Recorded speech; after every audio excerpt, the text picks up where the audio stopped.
riddah, murtad, syirik. Jadi kita wajib jaga diri kita daripada jatuh kepada syirik. Wajib kita semua menjaga, memelihara diri kita daripada jatuh kepada syirik. Sebab itu kita kena tahu apakah perkara-perkara yang boleh menjadikan kita syirik. Macam mana seseorang boleh jatuh syirik? Antara sebabnya ada 3. Ada kalanya syirik dengan i'tiqad, pegangan yang salah dalam hati. Sebab tu wajib kita belajar ilmu yang menceritakan tentang pegangan, ilmu akidah. Ni kitab yang kita belajar ni kitab akidah, supaya kita boleh menyemak, supaya kita boleh mengesan apakah perkara dan perbuatan yang boleh merosakkan akidah. Pegangan yang macam mana, kepercayaan yang macam mana andai ada di dalam hati kita merosakkan akidah kita. Jadi bila kita belajar ilmu akidah, kita akan dapat mengesannya. Kalau kita tak nak belajar ilmu akidah, kita tak akan pasti akidah dalam diri kita betul ataupun salah. Kita kalau tak nak belajar akidah, kita tak boleh nak kesan selama ni pegangan kita dalam hati terhadap Allah betul ke salah, tak pasti. Silat-silat bercampur. Akidah yang betul pun ada, akidah yang sesat pun ada. Na'udzubillah.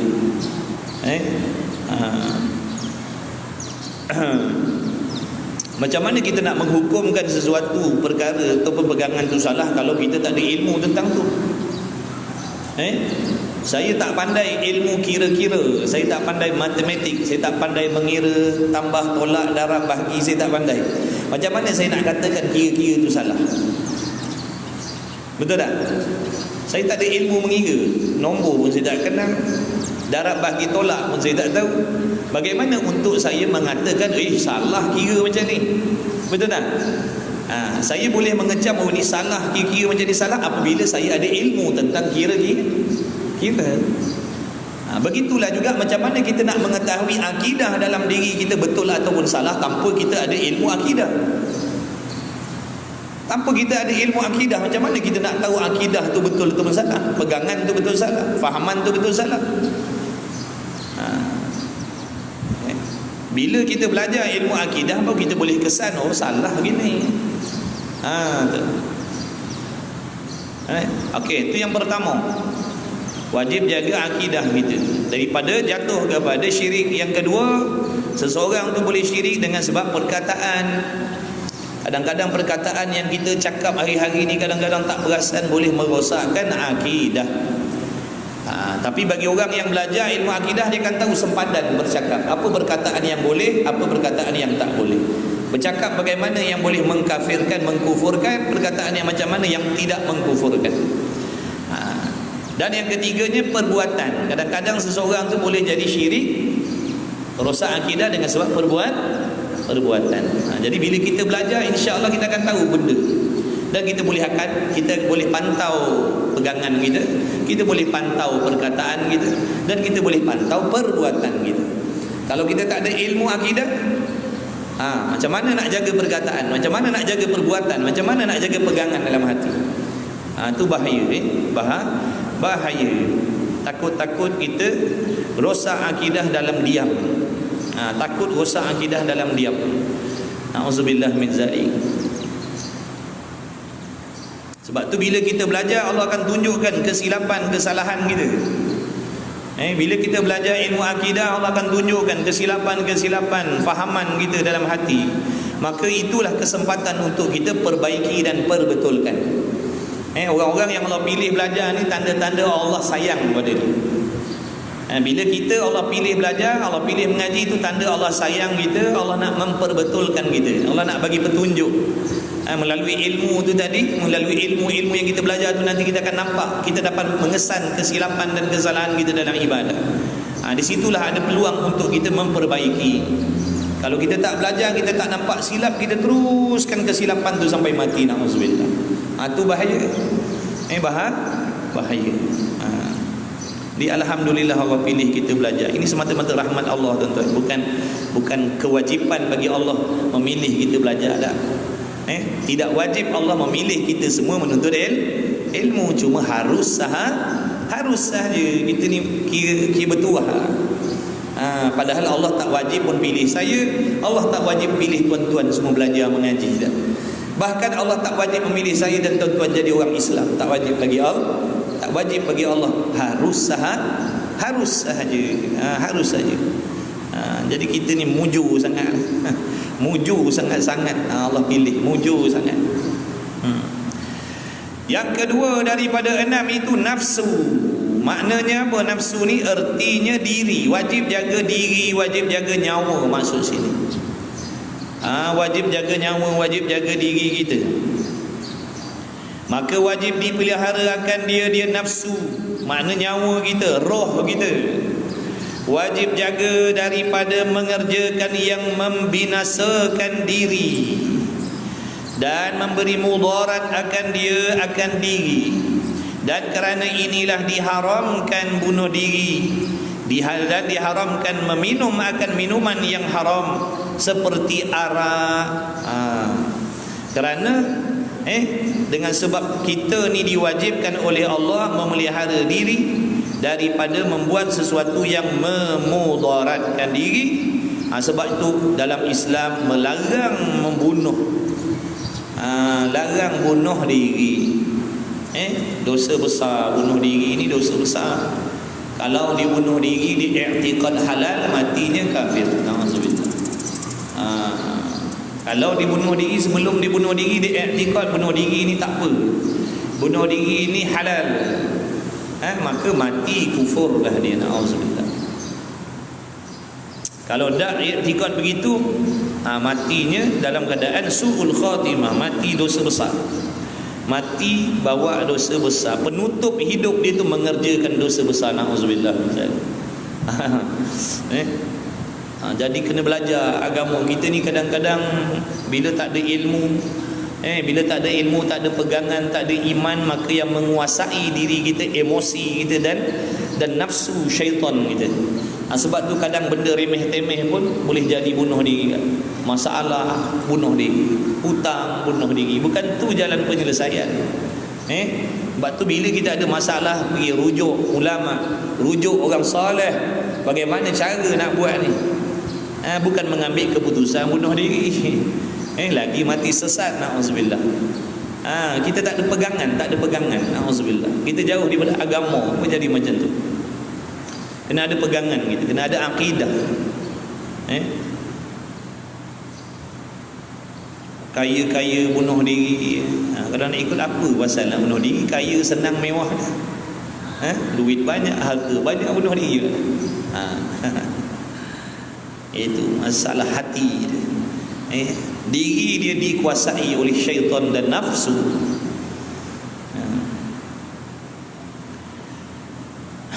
Dan dalam Islam mengharamkan apa? Meminum makan minuman yang haram seperti arak contohnya. Kerana dengan minum arak ni memudaratkan diri. Dan diharamkan pula memakan akan makanan yang haram. Dalam Islam mengharamkan kita mengambil makanan yang haram. Kerana dengan makan benda haram tu mendatangkan mudarat. Kalau benda tu tak mudarat, tidak diharamkan. Kalau Allah larang tu pasti ada mudarat. Kalau Allah larang kita buat tu mesti ada mudarat. Kalau tak mudarat dunia, mudarat akhirat. Pasti. Kalau Allah suruh tu maknanya ada faedah. Sama ada kita tahu faedahnya ataupun kita tak tahu faedahnya. Bila Allah suruh buat sesuatu, menunjukkan ada kebaikan di situ. Ada kebaikan di situ. Kerana Allah tidak menyuruh hamba-Nya membuat sesuatu yang memberi mudarat. Allah tak suruh kita buat sesuatu yang mendatangkan mudarat pada diri kita. Allah suruh kita belajar, kerana dengan belajar itu memberi faedah. Allah suruh solat, dengan solat itu akan memberi faedah dalam kehidupan kita. Dan diharamkan pula memakan akan makanan yang haram seperti darah. Makan darah pula dah. Makan darah pula dah. Nak tunjukkan dia tu berani, dia makan darah pula dah. Nak join dia punya grup, kena minum darah kambing hitam. Darah ayam contohnya. Kalau tak minum, tak boleh jadi ahli. Haram tu. Tak betul lah tu. pedulilah. Kalau dah gitu caranya terang-terang dah menyalahi syariat dah, jangan ikut. Minum darah, cekik darah pun haram. Cekik darah, oi janganlah naik orang. Jangan cekik darah, naik orang, zalim orang. Air botol air mineral besarnya RM20, cekik darah naik orang. Dan sebagainya daripada perkara yang membinasakan diri. Jadi jangan buat benda-benda yang memudaratkan diri. Kadang budak-budak motor duk berlumba, berlumba kat highway tu dengan aksi-aksi yang berbahaya, haram hukum itu. Sebab terang-terang benda macam tu memudaratkan. Duk jadi superman atas highway. Bahaya kan. Kadang-kadang memudaratkan orang pula. Buat benda-benda yang boleh mendatangkan mudarat, membinasakan diri, mati jatuh kemalangan, mati dalam keadaan gitu. Mana haram. Kalau dia mati dalam keadaan dia buat benda macam tu, mati ni maksiat tu, perbuatan macam tu su'ul khatimah, mati na'udzubillah. Dia buat benda bahaya, terang-terang bahaya benda ni. Dengan tak ada helmet ni, dengan jadi superman duduk celah-celah kereta sini, celah lori ni, itu bahaya, itu membahayakan diri. Andai kata dia mati dalam keadaan begitu, mati dalam benda maksiat, perbuatan tu yang jadi asbab dia mati tu. Sebab tu jangan nak berlumba lagi masuk spang lah. Baru betul tempat race itu.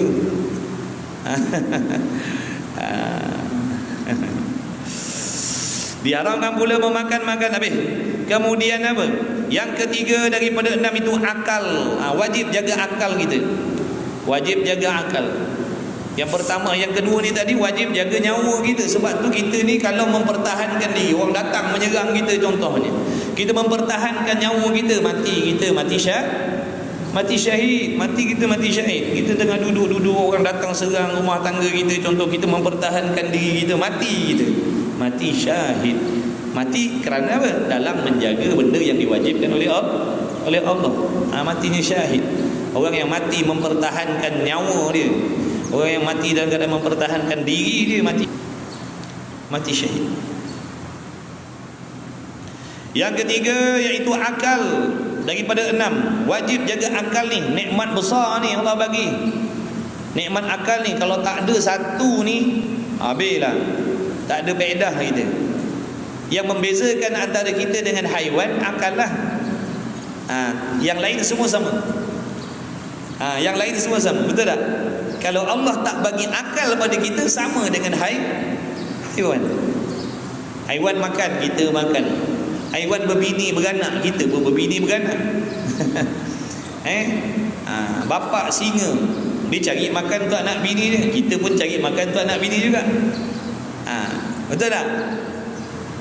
Dia keluar pagi balik malam, kita pun keluar pagi balik malam. Sama. Dia tak semayang, kita tak semayang.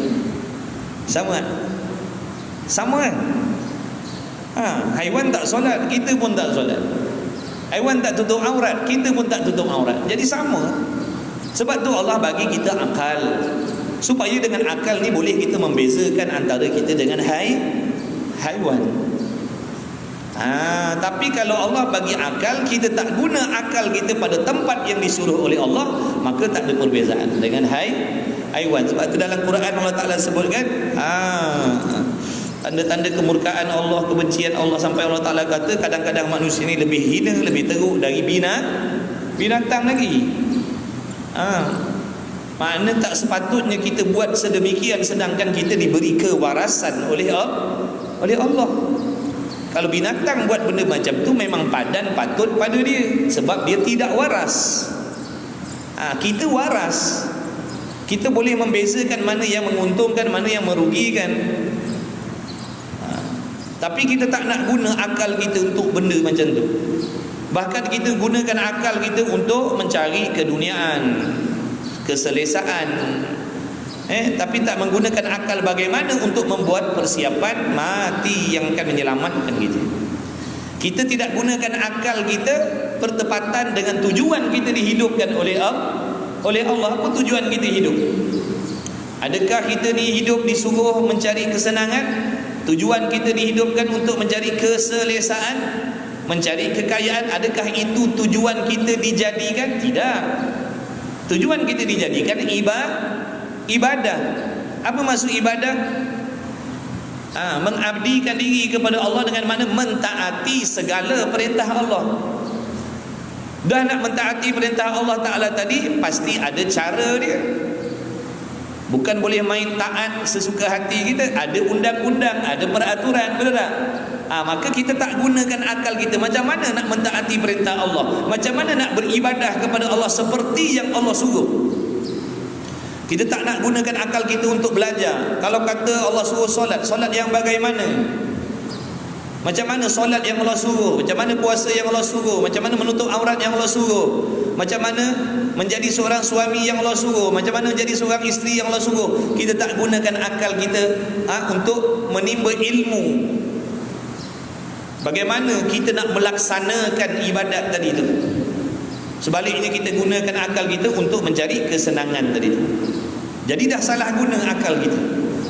Kita dah gunakan akal kita kepada sesuatu yang tidak ada tujuan sebenarnya, yang tak ada sangkut paut dengan kita dihidupkan oleh Allah.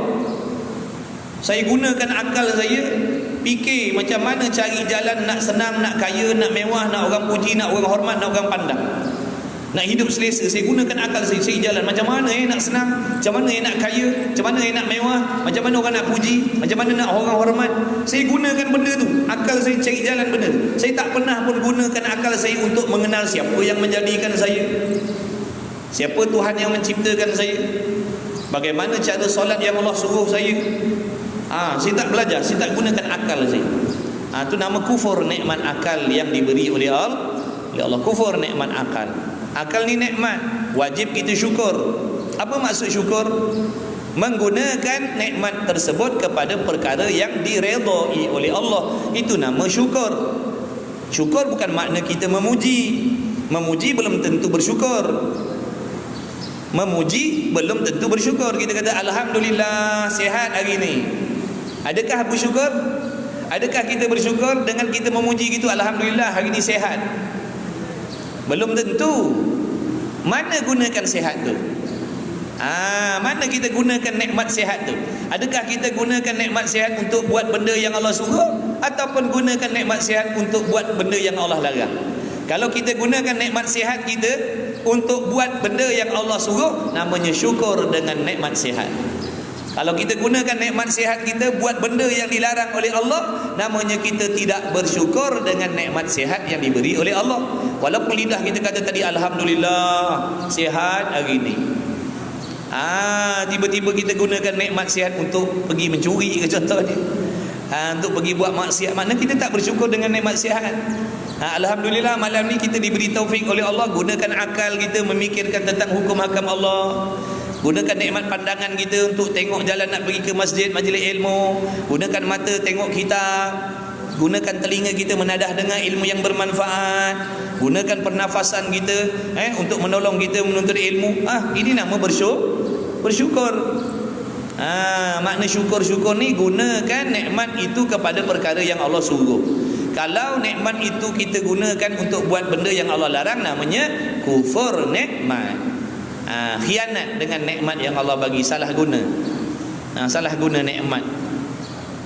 Bukan bersyukur tu maknanya kita puji alhamdulillah sihat, alhamdulillah ada duit. Mana guna duit?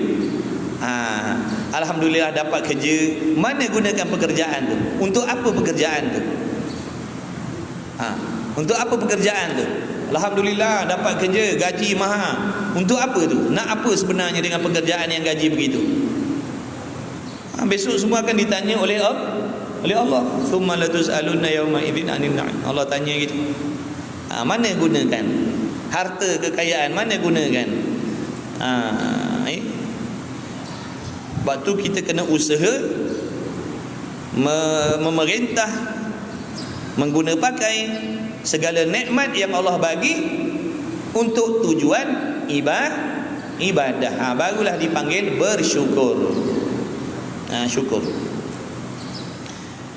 Maka wajib memelihara akan akal daripada menggunakan barang yang merosakkan akal dan menghilangkan akan dia akal. Dan kerana inilah disyarakkan had, mana ada hukumannya, ada dendanya di sisi agama Islam, di sisi jenayahnya. Kalau bab hudud tu, bab jenayah tu, orang yang menyalahgunakan ataupun mengambil sesuatu, minum arak ke contohnya, merosakkan akal kewarasannya, daripada waras jadi tak waras, ada hadnya, ada dendanya di dalam Islam ada. Bagi yang meminum akan minuman yang memabukkan dan membayar akan diat ke atas orang yang menghilangkan akan dia. Ada hukumnya. Orang yang minum arak daripada waras jadi gila, jadi tak waras, ada hukum dalam agama kita. Ada hukum Islamnya ada. Dan selain daripada itu, termasuk dalam kata menjaga akal ni mana? Dampingkan akal kita dengan ilmu syariat. Dampingkan akal kita dengan ilmu agama. Dampingkan akal kita dengan ilmu akhirat. Itu antara maksud menjaga akal. Bukan semata-mata kita menjauhkan diri kita daripada makan benda yang memabukkan, minum yang memabukkan. Tak isap dadah, tak minum arak, sebab nak jaga akal. Bukan tu saja. Jaga akal kita ni dengan agama, supaya akal kita ni dibimbing. Supaya akal kita ni dibimbing oleh syarak. Kalau akal kita ni tidak dijaga dengan ilmu agama, akal kita akan dikontrol oleh nafsu dan syaitan. Kalau semata-mata akal tu tak ada beza kita dengan orang bukan Islam. Kalau semata-mata waras, tak ada beza pun kita dengan orang bukan Islam. Orang bukan Islam pun waras. Orang bukan Islam pun cerdik. Kita pun cerdik, kita pun waras. Orang bukan Islam pun cerdik, waras. Yang membezakan akal kita dengan orang bukan Islam apa? Akal kita dipantau, dijaga oleh syariat. Orang-orang bukan Islam ni tak peduli. Dia gunakan kebijaksanaan dia untuk mencari harta kekayaan tanpa memperdulikan perintah Allah. Tak ada halal haram di sisi mereka, betul? Mereka cari harta guna akal, tapi akalnya dijaga oleh nafsu syaitan. Asalkan kaya sudah, asalkan untung sudah. Tapi kalau kita orang mukmin, orang Islam lain. Walaupun dia nak kaya, akal dia akan mencari jalan bagaimana cara nak mencari kekayaan dengan cara yang diredai oleh Allah. Sebab apa tu? Sebab akalnya dijaga oleh syariat. Sebab akalnya dijaga oleh agama. Jadi dia tahu pantang larang dalam nak mencari rezeki. Aku cari rezeki pagi petang siang malam tak kena ni. Aku ada tanggungjawab sembahyang, aku ada tanggungjawab menuntut ilmu. Dia gunakan akal. Tapi kalau tak guna akal, cari rezeki pagi petang siang malam tanpa mempedulikan benda yang diwajibkan oleh Allah, maka samalah cara kita mencari rezeki seperti orang yang bukan Islam. Mencari nafkah itu antara perkara-perkara yang Allah wajibkan, antara kewajipan khususnya untuk kita orang laki-laki. Kewajipan kita mencari nafkah, tapi bukan bermaksud dengan mencari nafkah itu automatik gugur kewajipan yang lain. Bukan bermaksud saya mencari nafkah yang halal untuk anak bini saya, bila saya cari nafkah yang halal untuk anak bini saya, gugur kewajipan yang lain. Bukan. Tapi ramai yang faham begitu. Jadi aku tak ada masalah kalau aku tak solat, aku tak ada masalah kalau tak pergi menuntut ilmu. Sebab apa? Aku dah menunaikan kewajipan mencari nafkah. Dia ingat bila buat satu tu yang lain jadi gugur dah. Itu menunjukkan kita tak faham apa erti wajib. Wajib ni paksaan daripada Allah. Perintah Allah ke atas kita sebagai perintah yang muktamad, suruhan yang muktamad, perintah yang putus, tak boleh nego, tak boleh tawar menawar, surat menyurat tak dilayan. Itu wajib, tak boleh pilih. Zuhur, asar, maghrib, isyak, subuh, kelima-lima tu wajib. Kita tak boleh nak nego-nego. Ya Allah, saya nak buat zuhur dengan asar je lah. maghrib isyak saya tak mau. Tak boleh, sebab wajib. Mau tak mau, suka tak suka, sempat tak sempat, saya kena buat kelima-lima tu, sebab wajib semua. Itu contoh macam solat 5 waktu, Zuhur, Asar, Maghrib, Isyak, Subuh, wajib semua. 5-5 ni saya mesti kena buat. Allah paksa saya buat 5 ni. Kalau saya tak buat, ada dendanya, ada dosanya, ada azabnya. Betul tak? Okey, ini kalau ambil semayang. Kita ambil yang lebih umum lagi. Semayang wajib, puasa wajib, tutup aurat wajib, menuntut ilmu wajib, cari nafkah halal wajib. Maka kelima-lima ni juga saya tak boleh tinggalkan. Jadi saya mesti uruskan masa saya supaya saya boleh menunaikan kewajipan cari nafkah, kewajipan solat, kewajipan menuntut ilmu, kewajipan puasa dan sebagainya. Saya tak boleh pilih. Saya pernah jumpa seorang, dia kata, "Ustaz, kenapa saya nak kena belajar pula? Kenapa saya wajib belajar? Saya dah menunaikan kewajipan yang Allah suruh." Apa dia? "Saya dah mencari nafkah yang halal untuk anak bini saya." "Bukankah mencari nafkah yang halal itu kewajipan bagi diri saya?" Ya, betul lah. Tapi masalahnya bukan satu sahaja perkara yang Allah wajibkan. Dia faham macam tu. Dia faham bila dah buat benda wajib satu, yang lain tu oi, rosak kita macam tu. Ada yang faham macam tu. Dan tanggapan dia, andai katalah tak bertemu dia pada hari itu, itulah pegangan dia dalam hidup dia. Mana aku ni betul dah, aku ni betul dah, sebab aku ni dah menunaikan kewajipan mencari nafkah. Dia akan berasa betul dah hidup dia. Dia berasa betul dah perjalanan hidup dia begitu. Itu kata hikmah. Allah Ta'ala pertemukan dengan majlis ilmu, baru dia tahu, oh macam tu ke. Oh, maknanya cari nafkah saya mesti buat, sembahyang pun saya mesti buat, menuntut ilmu pun saya mesti buat, tutup aurat pun saya mesti buat, sebab semua tu wajib. Jadi benda wajib tak boleh pilih. Yang boleh pilih ni benda sunat. Benda sunat boleh pilih. Perkara-perkara yang Allah sunatkan kita boleh pilih. Nak sembahyang duha, tak nak qabliyah ba'diyah, silakan, tak ada masalah, benda sunat. Tapi kalau benda wajib tak boleh pilih. Orang perempuan dia nak tutup aurat je, tak nak taat pada suami, mana boleh? Tutup aurat wajib, taat suami juga wajib. Maka dia kena buat dua-dua tu. Dia tak boleh pilih salah satu. Fahamkan, belajar fahamkan agama kita baik-baik. Bila salah faham, salah amalan.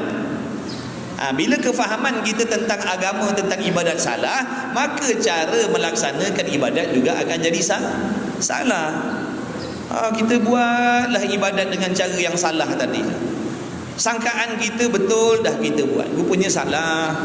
Ini yang Imam Ghazali kata, kalau kita tak nak belajar, tak nak mengaji, anggapan kita dah buat banyak pahala dan kebajikan, tapi rupa-rupanya banyak dosa yang kita buat. Kita perasan banyak kebajikan, rupanya tak, bukan kebajikan, dosa. Tu bahaya jahil. Bahaya jahil ni membinasakan kita.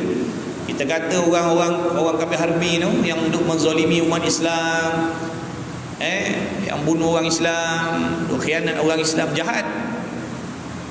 Apa tak jahat pula?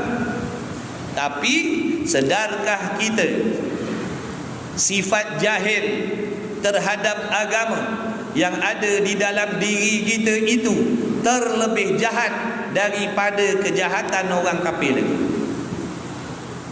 Sedarkah kita kejahilan kita tentang hukum hakam Allah, khususnya akidah contohnya, lebih dahsyat jahatnya, lebih besar mudaratnya daripada kejahatan orang kafir? Sebab apa? Sebab anggota senjata contohnya orang kafir tidak boleh memudaratkan iman dan Islam kita. Betul tak? Senjata orang kafir tak boleh memudaratkan iman dan Islam kita. Tapi kejahilan kita tentang agama boleh memudaratkan iman dan Islam kita sendiri. Kita duduk dalam negara yang aman, tak ada peperangan pun, makan senang, minum senang, mana nak pergi boleh. Tapi dalam keadaan selesa yang begini, dalam keadaan kita tak tahu halal haram, memudaratkan agama kita, memudaratkan akidah kita. mensyirikkan, na'udzubillah. Ini yang dimaksudkan dengan tak ada agama, tak belajar agama ni, lagi besar mudarat, lagi besar bahaya daripada kejahatan orang kafir lagi. Sebab kejahatan orang kafir tak boleh merosakkan amalan kita.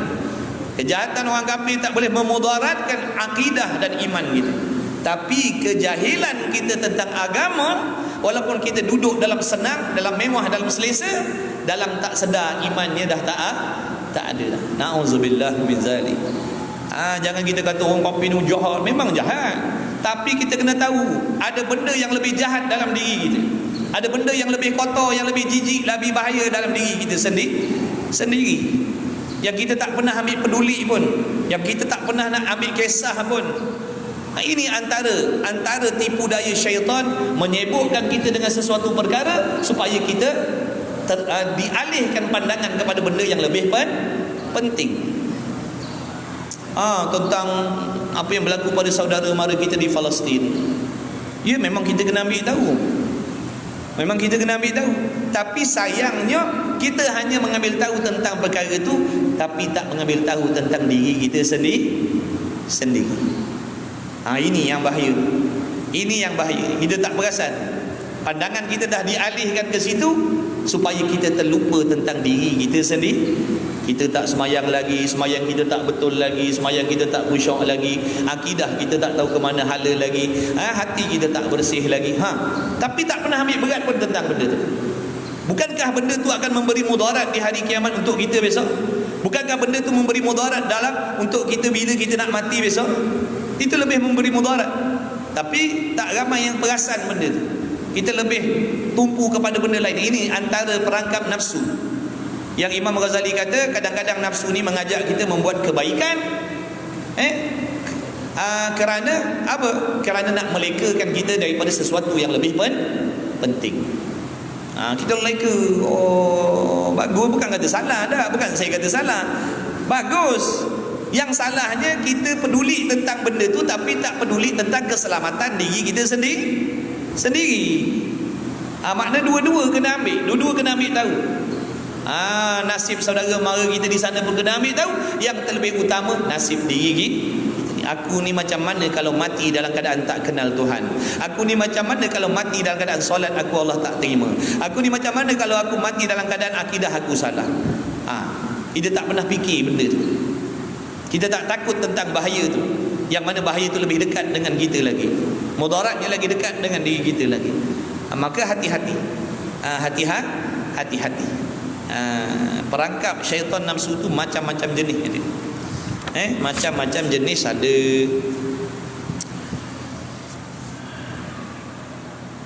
Yang keempatnya nasab. Wajib jaga nasab. Apa nasab ni? Artinya yakni keturunan. Keturunan.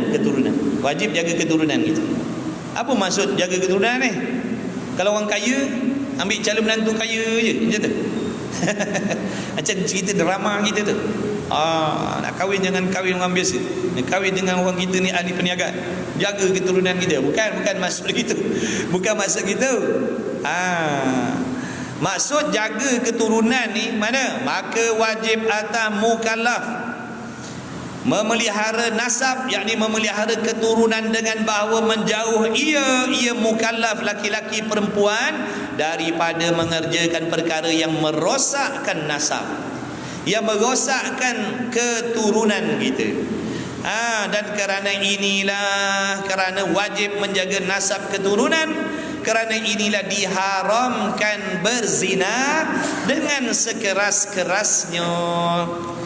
Sebab tu dalam Islam melarang sekerah-kerahnya zina ni. Tak ada istilah darurah dalam perzinaan. Tak ada istilah darurah, terpaksa berzina. Tak ada. Tidak dibenarkan sama sekali. Tidak dibenarkan sama sekali. Terpaksa, saya terpaksa. Terpaksa melakukan perbuatan ni sebab dah terkepit sangat hidup atas dunia ni. Jadi ni je kerja yang saya boleh buat. Tak ada. Tak dibenarkan sama sekali. Tak boleh. Wajib dia mempertahankan diri dia. Kalau orang perempuan, dia pertahankan diri ni, maruahnya sampai mati, dia mati Mati syahid daripada dia menyerahkan diri. Faham tak tu? Jangan menyerahkan diri. Sebab perzinaan tu haram qat'i. Tak ada khilaf. Tak ada kata ulama kata bila sampai satu ketika diharuskan. Cuma hati jangan redha saja. Tak ada. Tak ada. Sebab tu Islam melarang perzinaan ni, kerana dengan perzinaan ni akan merosakkan nasab keturunan. Daripada keturunan nenek moyang kita nasabnya sah taraf. Contohnya bila seorang ni melakukan perzinaan, mulai daripada dia dah lahir satu generasi yang tidak sah tarafnya. Budak tu tak salah, budak tu tak ada dosa, yang buat benda tu, faham? Jadi kita ni satu lagi kita kena ingat, jangan kita tahu contohnya orang-orang ni, contoh orang tertentu ni, dia ni bertaraf apa orang panggil anak tak sah taraf. Jangan kita nak mencela dia, jangan kita nak mengkeji dia, jangan kita nak menghina dia. Jangan. Walaupun mereka tidak sah taraf, apabila betul amalannya, Allah tetap terima dia. Sebaliknya kita yang sah taraf ni, kalau langgar perintah Allah, naik juga. Jadi jangan kita, tak nak, jangan rapat dengan dia, dia bukan orang sah taraf. Dia tak ada kena-mengena, bukan permintaan dia. Betul? Dia nak ke minta lahirnya tu? Dah. Itu ketentuan Allah. Yang berdosa kedua ibu bapa dia tu, yang buat benda tu yang berdosa. Budak tu tak ada dosa apa pun. Jangan kita berasa kita suci pula. Sebenarnya tu antara ujian Allah nak tengok kita ni mengaku suci ataupun bagaimana. Bukan dengan sebab kita ni sah taraf kita confirm syurga. Belum. Sah taraf tak semayang, sah taraf tak kenal Tuhan, apa faedah? Yang membezakan kita sisi Allah ni ketakwaan, amalan. Walaupun dia tak sah taraf, dia belajar, dia mengaji, jadi orang soleh, jadi orang solehah, kebaikan untuk diri dia, syurga untuk milik dia. Kita sah taraf, tak semayang, tak mengaji, tak tahu halal haram, azab. Azab. Jangan kita mencela, jangan menghina. Kita ni bernasib baik Allah tak takdirkan begitu. Kita ni bernasib baik Allah tidak mentakdirkan begitu.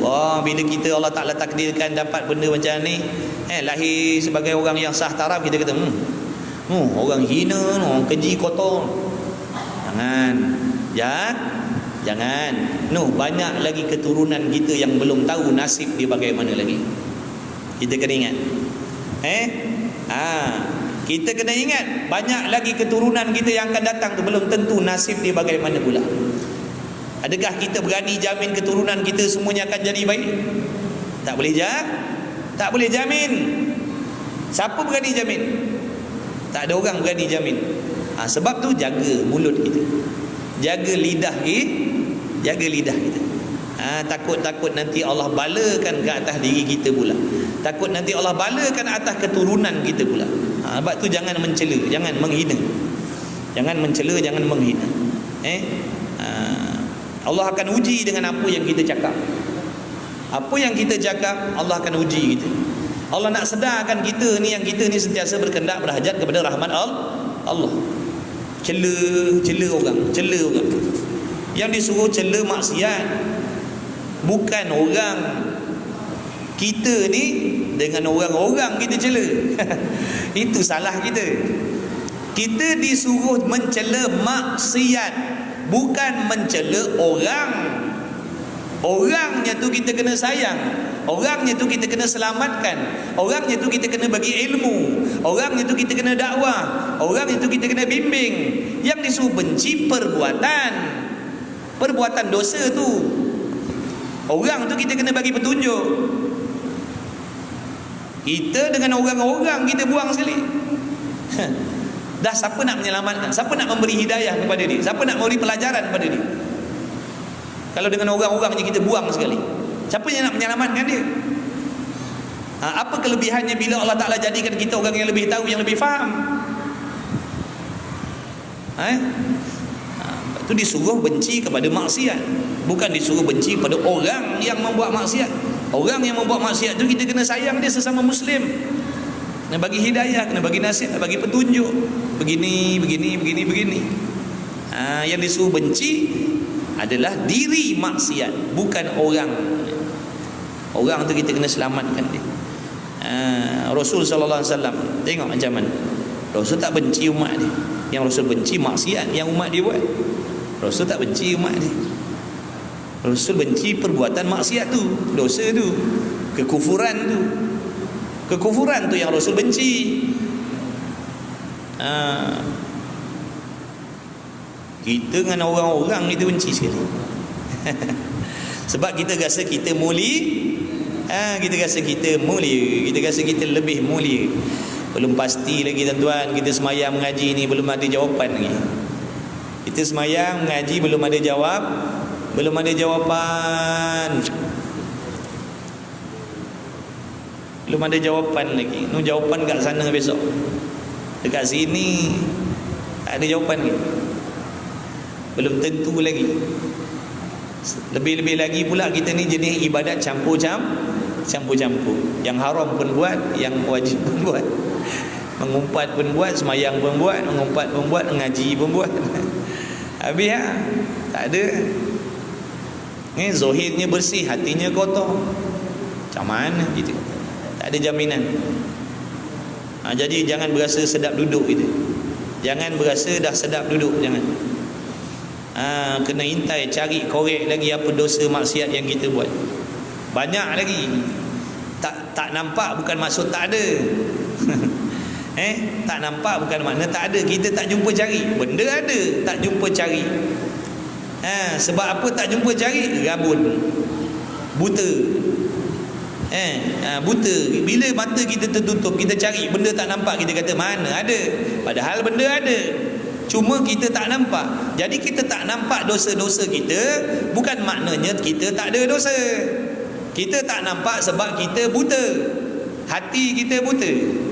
Sebab tu kita tak nampak dosa kita, lebih nampak dosa orang. Kalau mata hati kita baik, mata hati kita bersih, kita akan nampak dosa kita dan tertutup daripada dosa orang. Sepatutnya kita ni makin mengaji makin begitu. Makin mengaji makin tertutup dosa dan aib orang, makin terbuka dosa dan aib diri sendiri. Itu baru betul mengaji, tuan-tuan. Itu baru betul faedah mengaji. Itu faedah mengaji.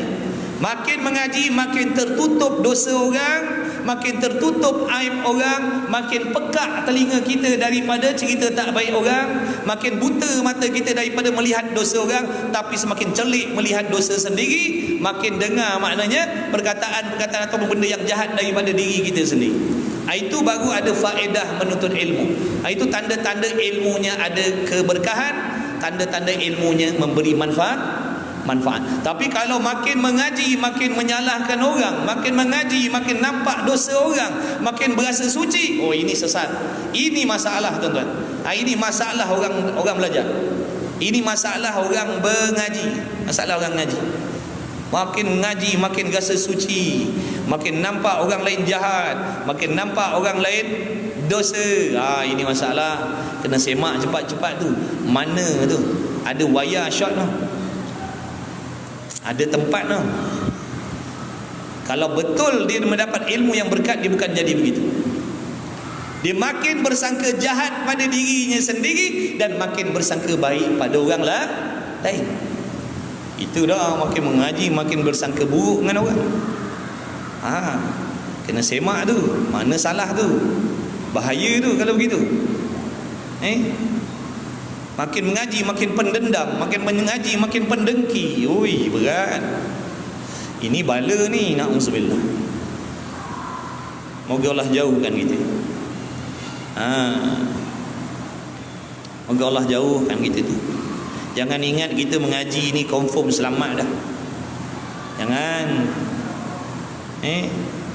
Mengaji ni ujian antaranya, ujian Allah nak tengok kita macam mana. Bila Allah bagi ilmu macam mana kita? Sombong tak? Sombong tak? Lupa diri tak? Allah nak test kita. Sama macam orang Allah Ta'ala test hamba dia yang miskin, Allah bagi dia harta kaya. Nak tengok dengan kekayaan tadi dia lupa diri tak? Tu contoh.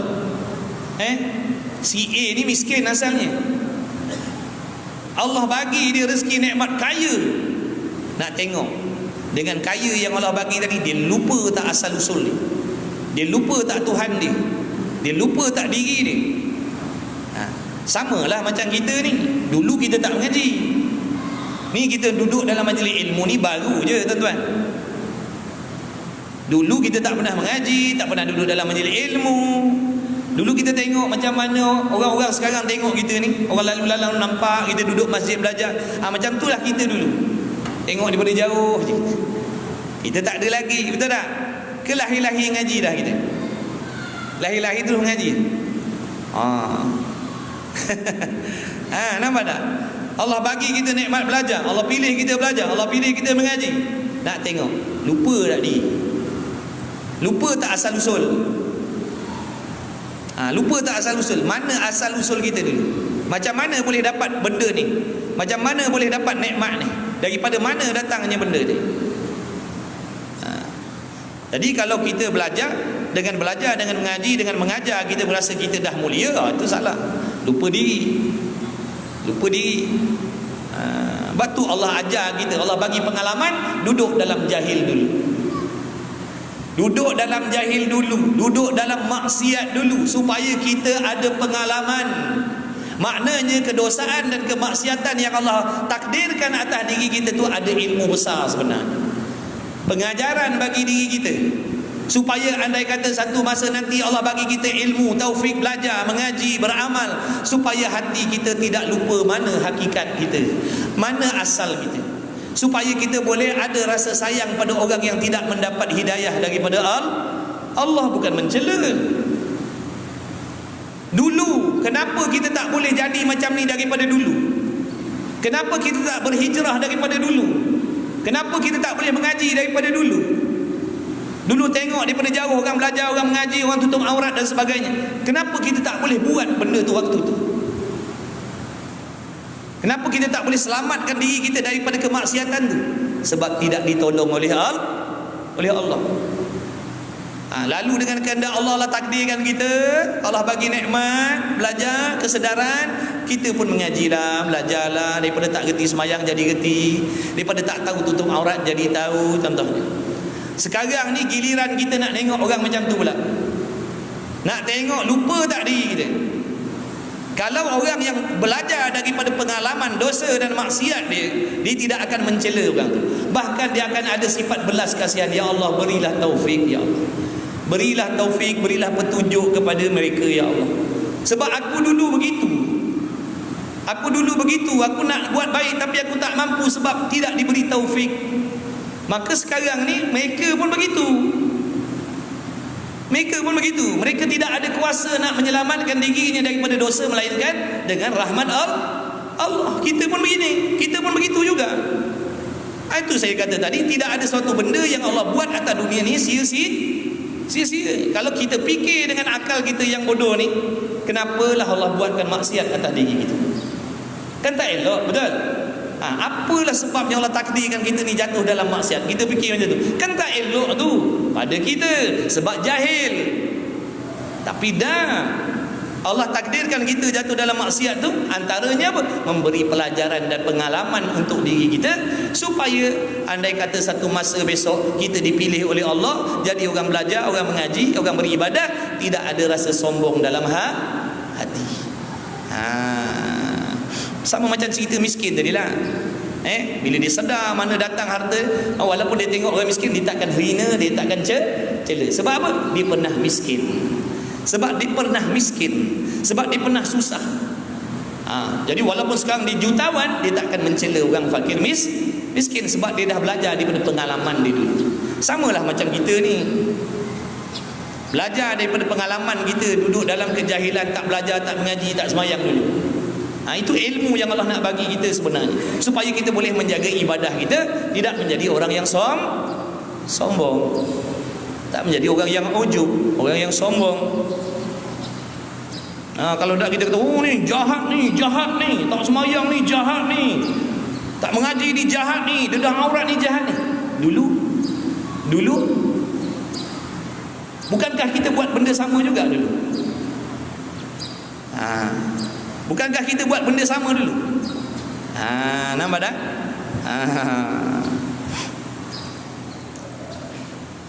Kemudian katanya musannif lagi, sebab itulah diharamkan berzina segera-geranya, dan diharamkan pula pergaulan di antara lelaki dan perempuan yang ajnabi. Sebab tu Allah larang pergaulan bebas tu, sebab pergaulan bebas ni antara penyebab dan punca yang boleh menarik kita kepada perzinaan.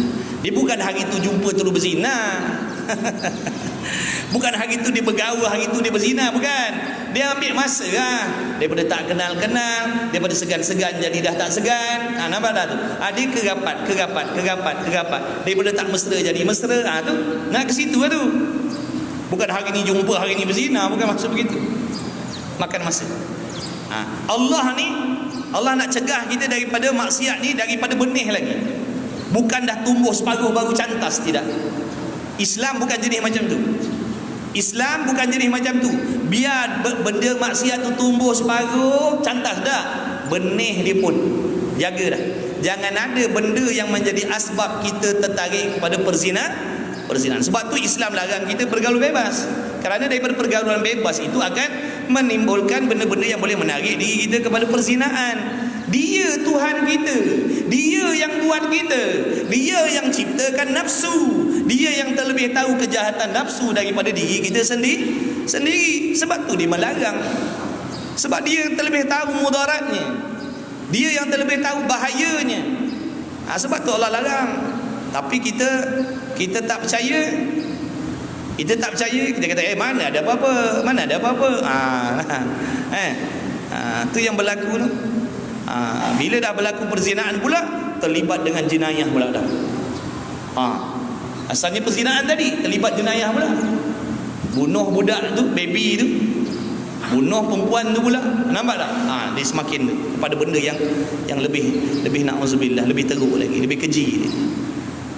Sebab tu Allah larang. Daripada situ nanti akan boleh merebak kepada benda yang lebih bahaya lagi, selain daripada merosakkan nasab. Dah tu kalau orang dah terlanjur nak buat macam mana? Taubatlah kepada Allah. Bertaubat sungguh-sungguh kepada Allah. Bukan bunuh orang, bukan bunuh budak tu, bukan bunuh baby tu. Bertanggungjawab. Bertaubat dan bertanggungjawab. Bertaubat dan bertanggungjawab. Bukan membunuh, itu kan dah jadi dosa lain, dosa bunuh pula. Dan diharamkan pula pergaulan bebas antara lelaki dan perempuan yang ajnabi. Dan diharamkan pula apa? Perbuatan mendedahkan aurat perempuan di hadapan lelaki yang helat. Samalah sebaliknya. Haram orang lelaki dedah aurat depan orang perempuan, sama je. Sebab lelaki perempuan ada nafsu. Lelaki perempuan ada nafsu. Cuma orang lelaki ni dia jenis tak malu. Orang perempuan dia malu-malu, curi-curi tengok. Kita orang lelaki tengok direct. Kita orang lelaki tengok direct. Orang perempuan dia curi-curi tengok. Dia manusia, cuma dia sifat dia pemalu. Sifat dia pemalu. Kita lelaki kita direct. Orang perempuan bukan kata dia tak ada nafsu, dia bernafsu sama macam lelaki. Tu yang boleh jadi perzinaan tu. Sebab masing-masing ada hawa nafsu. Jadi jangan dedah aurat di hadapan laki-laki yang helat, yang bukan mahram kita. Kalau laki kita tak apa. Laki kita tak apa, tak ada aurat. Kita dengan laki kita, kita dengan bini kita tidak ada aurat. Tak ada aurat. Laki bini tak ada aurat. Sebab tu jangan up gambar-gambar kita tu dalam media tu. Orang perempuan khususnya jaga pakaian. Hukum tengok gambar tu dengan tengok live macam ni sama je. Kalau orang tengok gambar kita dia timbul berahi, dapat dosa kita. Kalau dia bini orang, dia up gambar dia kat media, orang laki-laki tengok, lawa kan. Dosa kita. Orang perempuan dia sempit sikit hukum. Orang perempuan ni dia aurat, diri dia tu aurat dah. Bila orang tengok gambar dia, orang jadi tertarik. Orang lelaki lain tertarik tengok gambar dia tu. Dapat dosa dia. Free je. Kalau 1,000 orang, kalau 10,000 orang, Sebab tu laki kena pantau juga bini kita tu. Jangan, tak payah nak gambar awak no, tak payah. Baiklah katanya. Lepas tu diam-diam dibuat ke. Itu kita dah pantau, kita dah ingatkan tu, tanggung sendiri ya. Tadi tidaknya dosanya tak berjangkit ke kita sebab kita tak redha. Kalau kita redha, sampai dosanya kepada kita. Bini kita buat macam tu, kita redha, kita setuju. Bila jadi maksiat, jadi terpalit dosanya kepada kita juga. Susah lah kalau macam tu. Dan nanti komplain lah Tuhan. Komplain Tuhan. Susah lah. Tanya besok ke cakap dengan Tuhan. Susahnya. Tanya. Dah kata nak mengabdikan diri kepada Allah, itulah dia hukum yang Allah perintah tadi kita. Itu untuk kebaikan kita. Nampak tak mudarat antara apa? Gambar yang ada santau kena santau dengan gambar. Betul tak? Berlaku tak? Berlaku. Nampak tak? Berlaku. Banyak kes dah berlaku.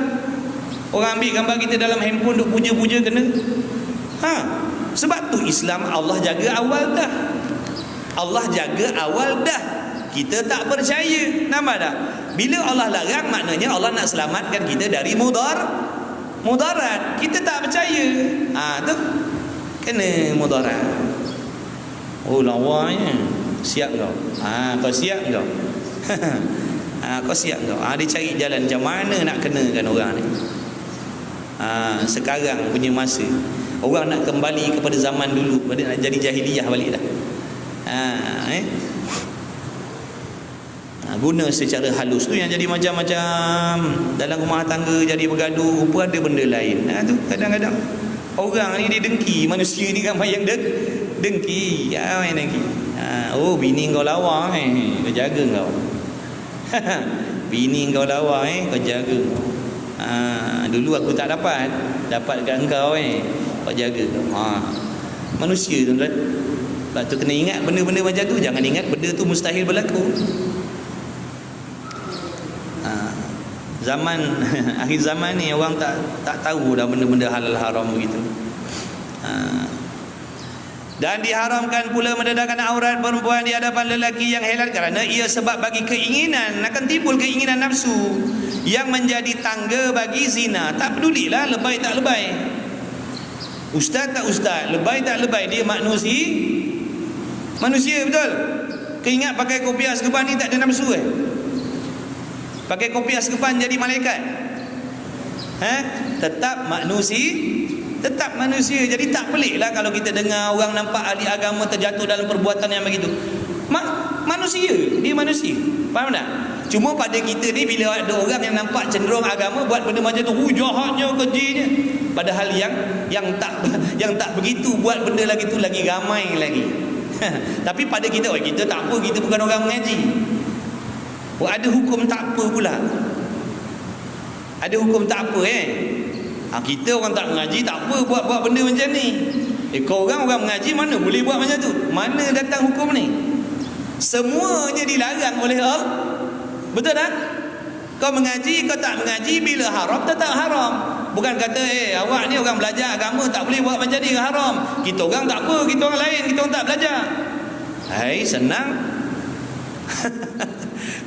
Senang agama kita macam tu. Patutlah kita buat tak kisah aja.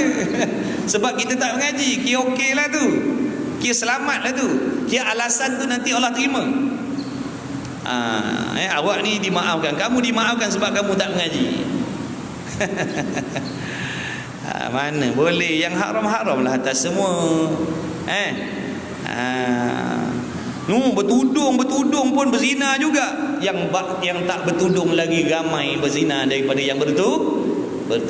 Cuma jahat nafsu kita ni nak cari poin-poin tertentu, nak memburukkan agama.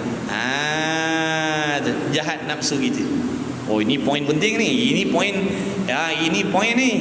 Tengok tu. Sebab itulah saya tak nak tutup aurat. Tengok, yang tutup aurat pun berzina, dia nak jadikan modal. Dia nak jadikan modal. Konon-kononnya aku bukan tak nak tutup aurat. Kalau aku tutup aurat, tengok ni, bertutup pun berzina juga.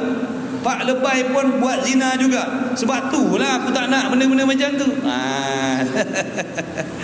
Nak kelok ke mana? Allah tahu akal kita tu. Kita nak jadikan benda tu alasan untuk nak membuka lorong kepada kita bermudah-mudah meninggalkan syariat. Konon-konon kita tak kisahlah. Dah sama je, kena balun besok. Bila langgar perintah Allah sama-sama kena balun, tak peduli mengaji tak mengaji. Dan haram pula berkhalwat lelaki dengan perempuan. Berkhalwat ni sama ada secara live begini ataupun secara apa orang panggil online. Khalwat juga, kita berchatting dengan orang perempuan berdua je dalam tu. Perempuan dengan kita berchatting dalam room tu, kita berdua je. Tu masuk dalam khalwat. Jaga baik-baik. Bini kita chatting dengan kawan pejabat ni berdua dalam room tu, dalam bilik tu, berdua-duaan dalam bilik chatting tu. Khalwat. Sebab daripada situ boleh timbul fitnah. Faham tak? Kita tak kisahlah yang lelaki ke, laki orang ke, bini orang ke, bujang ke, tak peduli lah. Bila dia berchatting dalam satu room berdua-duaan saja, masuk dalam khalwat juga. Daripada sini nanti boleh timbul benda-benda yang tidak sepatutnya. Tapi makan masa lah, sikit-sikit. Hantar emoji dulu. Tu orang kuning, muka kuning tu. Emoji. Hantar gambar yang muka pipi merah tu. Budak lelaki kata, manja dia ni. Siap. Betul tak kita orang lelaki? Orang lelaki kalau orang perempuan hantar kita emoji macam tu, ada perasaan lain tak? Kalau sihat lah, kalau lelaki sihat. Lelaki tak sihat jangan cerita. Kalau lelaki sihat, lelaki normal, bila orang perempuan hantar emoji yang macam tu, pipi merah-merah, buat gelak-gelak apa benda tu, lidah apa tersentil semua tu, kita akan benda jahat ada dalam fikiran kita. Dia ni macam boleh try ni. Dia ni setan ada, nampak tak? Sebab tu orang perempuan jaga. Orang perempuan jaga. Nak berwasabi, jaga benda-benda tu. Sebab benda-benda tu boleh menimbulkan punca benda yang tak elok. Dia tengok dalam grup, dalam grup suka hantar emoji macam ni. Di PM tepi pula, dia try kat tepi pula. Sebab tengok dalam grup tadi nampak macam okey je. Nampak macam okey je. Cuba try PM tepi tengok. Berlaku tuan-tuan. Ni benda benar kita cerita. Kenapa kita nak nafikan benda ni? Makna kena alert benda ni, kena berhati juga. Kadang daripada benda nampak remeh ni boleh jadi benda besar. Hati-hatilah. Nasihat untuk diri saya dan sekalian. Dan haram pula, ustaz tak ustaz, sama je, peduli tak peduli. Tanya soalan. Saya kata ustaz, saya nak tanya soalan. Dia buat muka pipi merah dia. Nak tanya soalan ke pun ni? Saya ada masalah ustaz, saya ada masalah. Nak tanya sikit, dia buat muka pipi merah. Leh pula mata dia. Kalau ustaz boleh jawab, ada leh pula kat mata dia. Hai, kotak kosong lagi ni. Contoh. Datang benda-benda yang macam tu. Tidak manusia kan? Itu bukan malaikat. Dan haram pula berkhalwat lelaki dengan perempuan dan sebagainya daripada perkara yang menjadi sebab bagi merosakkan nasab. Jadi apa-apa sahaja yang boleh menjadi asbab kepada perzinaan, maka semua itu hukumnya haram. Zina tu haram dah, punca tu pun haram juga. Maka kita kena usaha jaga daripada membuat punca-punca yang boleh menarik diri kita kepada perzinaan. Wallahu a'lam. InsyaAllah untuk kawan-kawan kita yang ngaji online, pukul 9.40 ada satu kelas lagi insyaAllah. Bismillahirrahmanirrahim. Alhamdulillahirabbil alamin wassalatu wassalamu ala Rasulillah. Allahumma warfa'na bima 'allamtana, rabbana 'allimna alladhi yanfa'una, rabbana faqih ahlana wa qarabati lana fi dinina, malik utri unsa wa dzakar sallallahu ala sayyidina Muhammad. Walhamdulillahirabbil alamin. Taqabbalallahu minni wa minkum. Minna wa minkum taqabbal ya karim.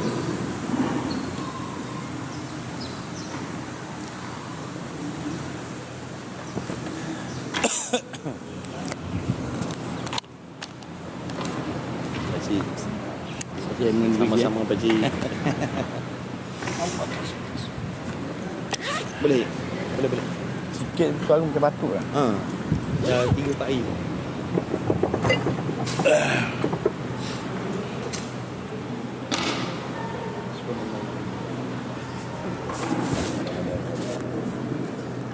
الله أكبر الله أكبر أشهد أن لا إله إلا